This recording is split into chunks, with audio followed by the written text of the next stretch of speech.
Okay, in the video before I was talking about the tech stack, and I'll kind of keep going with that. And so for glue, really the idea is that there's multiple L2s and that all the L2s have a different use case, right? For example, in Ethereum, that's not really the case because Arbitrum and Optimism, they compete for the same user base, they compete for the same TVL, right? They're effectively adversarial L2s that roll up to the same L1, but still they have really no incentive to truly cooperate. That's different in glue. What we have is that we have multiple L2s, but because they're all using the glue token, it means that they're all economically incentivized to align. And what that lets us do, for example, is to say, hey, we're launching a new L2. It's much more, optimized for, I'll just stick with gaming, right? So for example, gaming would probably mean less sequencers, maybe shorter block times, maybe smaller block sizes, right? All those parameters that can be optimized, we can optimize them on an L2 level for a specific use case. And what that does is that it will shift dApps that need, for example, slow block time, fast block times to deploy on the gaming L2. Versus, for example, a finance dApp that needs high censorship resistance might deploy on the finance L2, which has lots and lots of sequencers to make it really censorship resistant. And so it's much more, I would say, kind of an AWS approach, right? Amazon Web Services, for those who don't know it. Like, there's not just one type of server, right? There's not just M4X large, right? Which effectively is what Ethereum has. There's one single instance, and same with Optimism and Arbitrum, right? There's one single instance that's optimized very broadly and generically. So you really cannot pick the execution environment that fits your use case.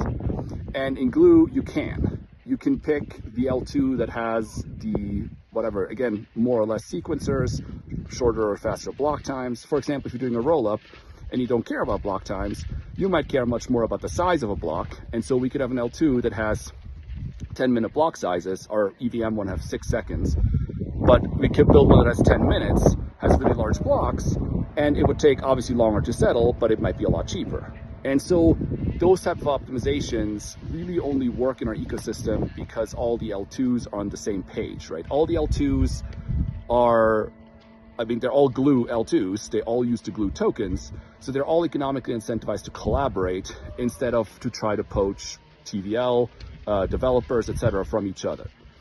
And really the idea for us is that one developer might deploy different parts of their dApp to different L2s even. For example, a game could run the gaming mechanism itself on the gaming L2, which makes sense. But they could say, well, if the game goes down, that's kind of annoying, granted, but not a huge problem. But for example, if somebody saved up $100,000 worth of in-game currency, they probably don't want to lose that, right?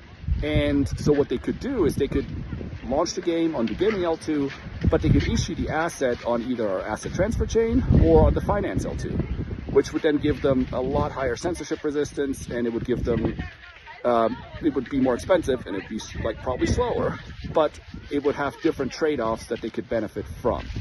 And so really the trilemma approach for us isn't necessary to make everything super fast, because realistically it just doesn't really work so well. But what we can have is different L2s that have different trilemma trade-offs, and then dApp developers can choose the trade-off that they want to use, and the same for users, right? If you want, for example, if you want to do your game, but you want to do it on the finance L2 and you're willing to pay a lot more for it, that's fine, right?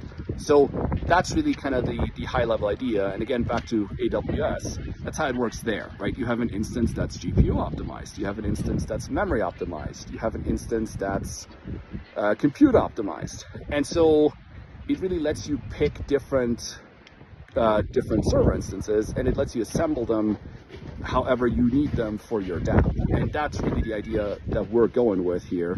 And it really only works because the L2s can talk to each other. So through the relay chain, which is the L1, there can be cross L2 calls. So for example, Optimism and Arbitrum, it doesn't work like that. You have to withdraw your money to L1 and then from L1 go back to the other L2.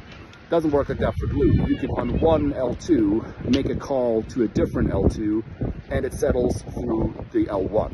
and it takes 2 blocks. So it takes 12 seconds to do that. So there's no wait times, there's no withdrawal limits, nothing like that. You can really use it a lot more interconnected, and it's gonna, I think, have a huge scalability benefit as well as a huge